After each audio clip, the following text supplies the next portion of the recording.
Imagine sleeping through a quiet night, and within mere heartbeats, your entire world transforms into a raging torrent. Millions of years ago, our ancestors lived that exact nightmare. The ground ruptured, and water from the upstream rushed down like a solid wall, sweeping away their campfires, food, shelter, and the people they loved. But the deluge wasn't the worst of it. As the water receded, out from the dark, churning mud, massive prehistoric scorpions began to crawl, bearing venom and claws strong enough to crush human bone.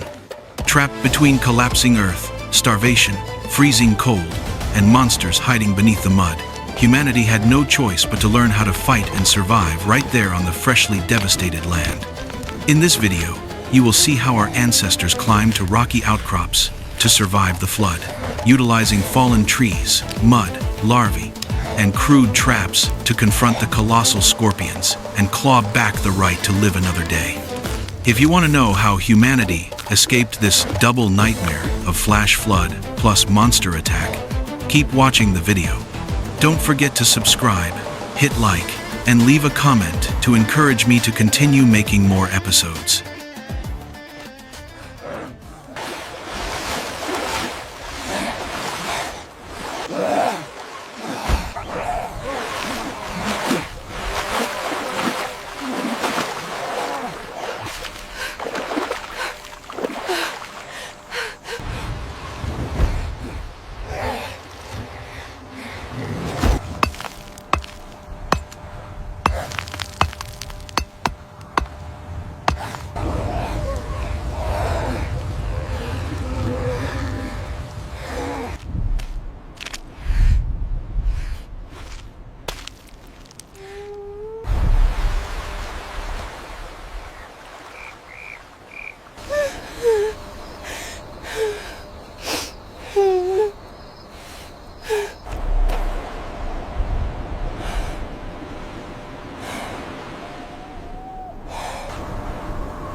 Mm-hmm.